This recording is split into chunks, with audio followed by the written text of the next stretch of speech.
Namaskar. Om.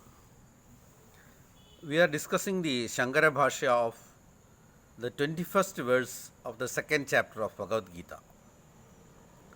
Veda vinashinam nityam yena majam avyayam katham sa purusha partha kam khadayadi handikam. So the one wise man who is knowing this soul as indestructible, eternal, birthless, without death, how can he kill somebody or entrust somebody to kill some other person? These things are not possible. And Shankara is illustrating this verse Kapuna vidusha adhigare iti edat uktam purvam eva jnana yogena sankhyanam iti. So Krishna has said that these actions and rituals are not possible. Krishna, by citing the example of killing, he has denied all kind of actions for the soul. So now the question is, a man of wisdom, that is Vidushaha, Adhigara Kim, what is his duty? What is the duty of a wise man?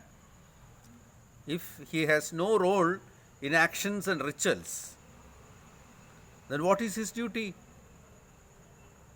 Jnana yogena sankhyanam.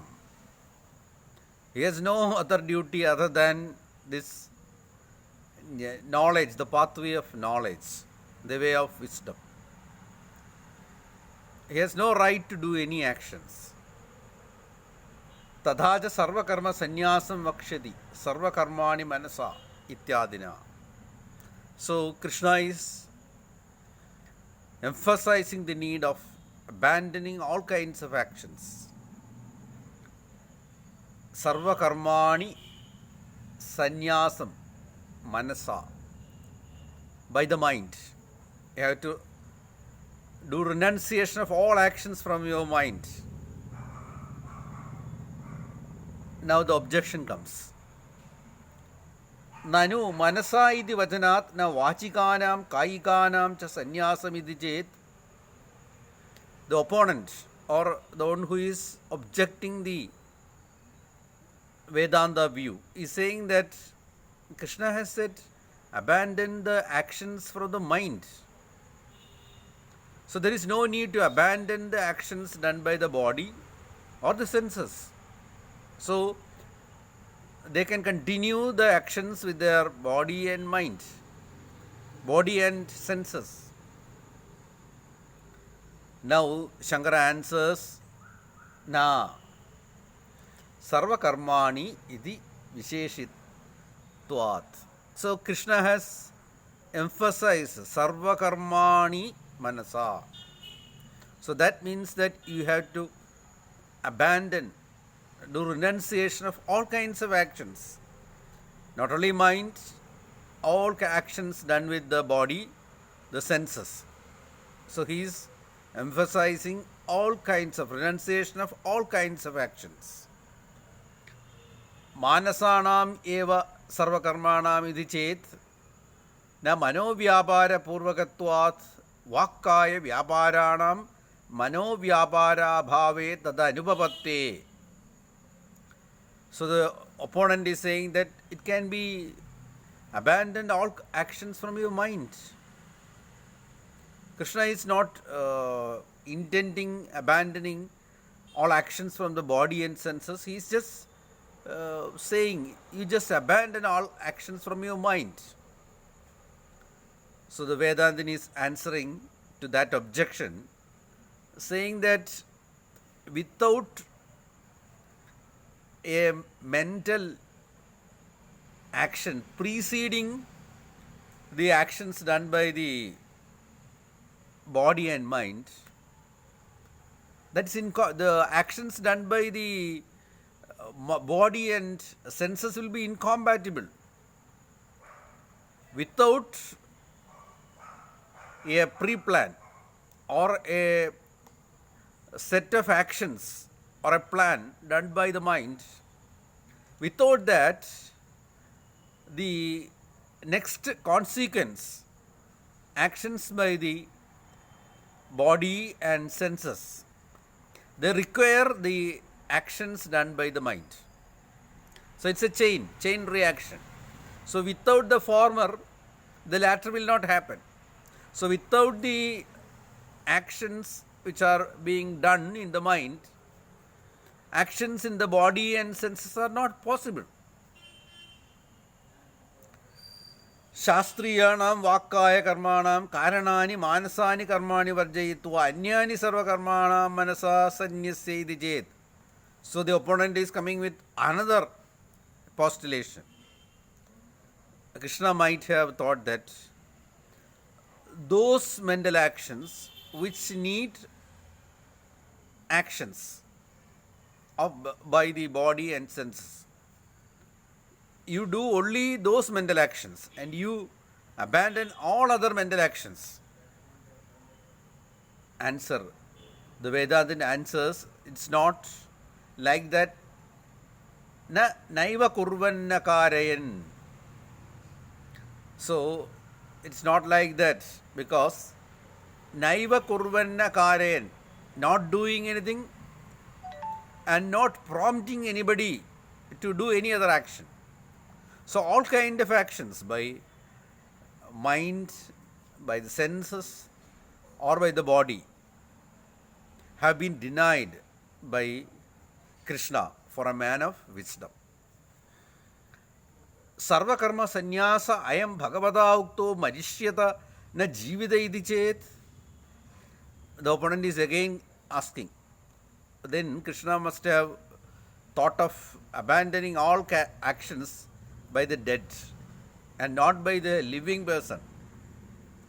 And the Vedantin answers, no, it's not like that, because Navadware pure dehi aste. So Krishna has clearly said that the man of wisdom who is living comfortably in the body which is having 9 gates, Navadware pure dehi. So the man of wisdom is living comfortably, just like a rich man is comfortably residing in his bungalow. A man of wisdom is resting comfortably in the body which is having 9 gates. Sarvakarma sannyasena mritasya taddeha asanam sambhavati akurvataha akaretha. And Krishna has clearly said that residing in the body. So that is not possible in case of a dead man. So Navadware pure dehi. So resting in the body which is having 9 gates. That is possible. That is not possible in a dead body. It is possible only in a living body. So your argument is not right. Now the opponent says, Dehe sanyasya iti sambandho na dehe aste iti chet na sarvatra atmana avikriyatva avadharanat. So after renunciation, just residing in the body, the Vedantin says that residing in the body, that's also not possible, because the soul is all pervading. It is a support of everything. So if it is residing in the body, aste, that's also not possible. Tad anavekshatvacha sannyasasya sampurvatu nyasa shabdaiha tyagartho na niksheparthaha. So the word nyasa is used in the sense of abandoning everything and not in the sense of sitting in the body or using body as its substratum. It's not the case. So now the Shankara is concluding the 21st verse by saying, Tasmat Gita Shastre Atmajnanavatah sannyaseva adhikaro na karmanidi. So Shankara says in the Gita, Krishna is saying that for the man of wisdom, what is the duty of a man of wisdom? The duty of a man of wisdom is to abandon all kinds of actions. And he has no right to do any actions. Na karmani. No right over actions or rituals. Iti tatra tatra uparishtat atmajnana prakarane darshayishyamaha.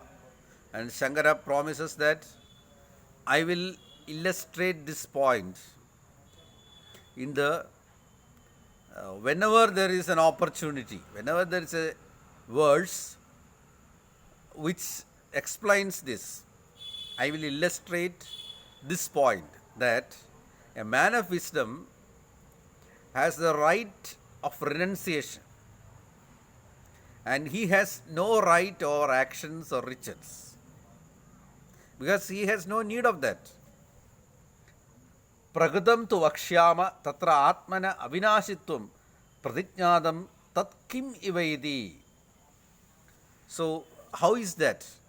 We have described that the soul is without any modification, without any transformation. And how is it like that? Krishna explains with the next verse, that is the 22nd sloka of the second chapter. Vasamsi jirnani yatha vihaya navani grihnati naroparani तथा शरीराणि विहाय जीर्णा अन्यानि संयाति नवानि देहि. Vasamsi jirnani yatha vihaya. Just like we abandon the old clothes, old and torn clothes, and accept new clothes, just like that the man also abandoned his old bodies and accept new bodies. What's the problem with that? Vasamsi vastrani jirnani durbalatam gadani. Those clothes which are old and which are decayed, we just abandon them. Yatha loke vihaya parityajya. And we abandon them and accept navani abhinavani grihnani upadatte. We accept new clothes whenever it is possible. So if we have money, we will abandon old clothes and accept new clothes.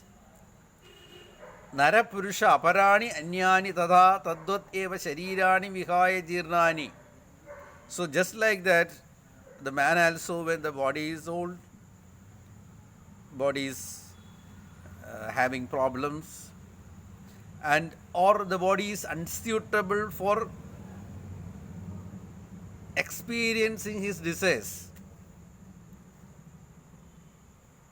So these all things make the body useless for him.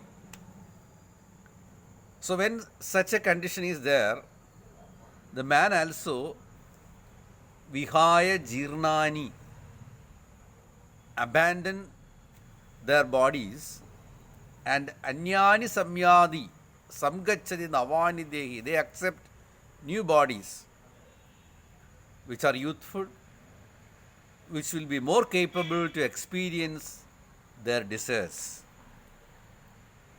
Atma purushavat avikriya eva ityarthaha. So Krishna wants to establish the fact that the soul is without any transformations, avikriya, without any actions or without any rituals or without any modifications. We will continue in the next verse, 23rd, in the next day.